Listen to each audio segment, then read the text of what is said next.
Hello, y'all. It's 5:38 p.m. I'm not sure. I think I may have done a blog post about this, but don't remember. But here's a TikTok video version of me talking about. I don't remember if I did a TikTok video. I don't think I did. So this video I'm gonna try to talk about the hierarchy of narcissistic abuse. With narcissistic abusers.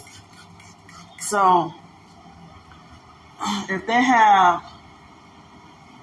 you know, even when it comes to grandiose or overt narcissists, it seems like there's like a hierarchy or some levels or something, because even certain narcissists, if they have two narcs, say for example, if you have a narcissistic family and you're the only scapegoat, now it seems like certain narcs are afraid of each other. Excuse me. If they're afraid of each other, and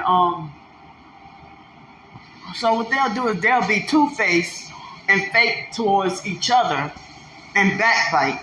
But remember, I told y'all the other day, I did a video about how if they do each other dirty, they'll be 5 minutes later back friends and forgive each other no matter how dirty it is. But the simplest thing you do, they'll hold it against you for like 2 decades.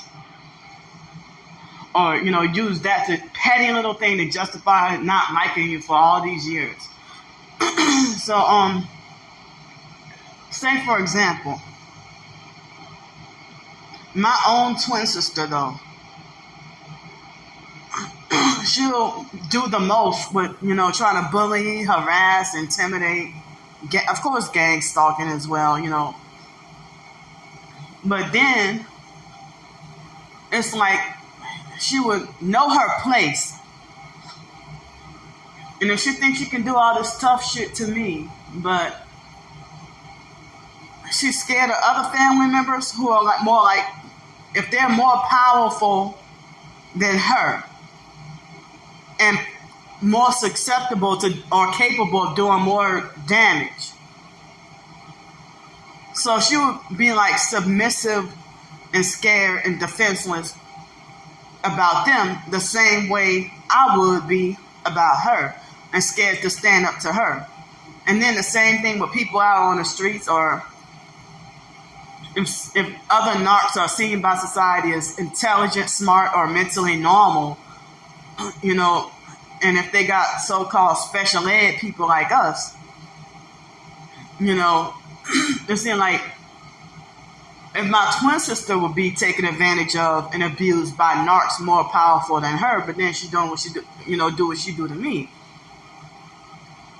But then, like, say for example, if the biological brother Mark is, more powerful and more slick, more powerful, more evil, and more slick than my twin sister. But then, the hood gangster family members, Mark would be defensive and scared, and he couldn't stand up to them the way he could stand up to me or my twin sister.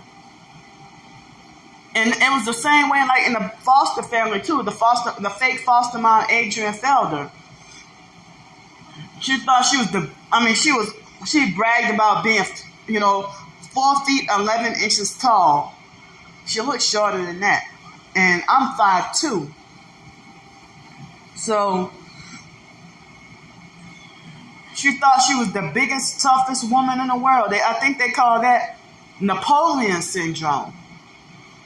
They try to make like the rapper Bow Wow has what you call Napoleon syndrome, because he was so little and thought he was so big, huge, and tough.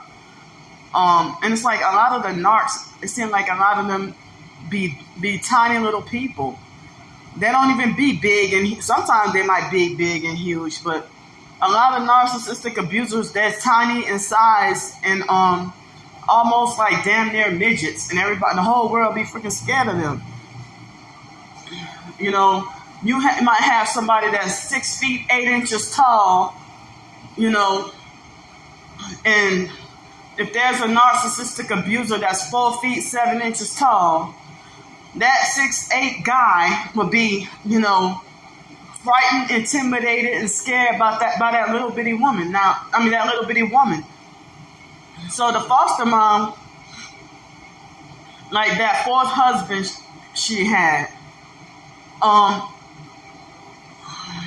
he was 6 feet 2, and I think they say he was like 350 pounds. And that woman had him as little bitty as she is, that woman had him under control. You know, forcing, and he was a serial cheater, and he was a narcissistic abuser as well. But I think she was putting voodoo or doing witchcraft on him. She blood sacrificed that third husband. I know that much. So the fourth husband, he sit there and you know, they hadn't even been married for 6 months, and she already had him, like, not even 3 months, I don't think, and she already had the man forced to sleep on a couch downstairs, in the downstairs den, while she slept in that big old, like, they used to sleep in the same bed together, but after they got married, I don't even think it was 3 months when she was forcing him. Like, she basically wore the pants in the house. Like, she was the one who made all the rules, you know, controlled and abused him, and but then she manipulated him and used him as a flying monkey to torment and harass us, and I believe the foster mom put me in a gang stalking program. So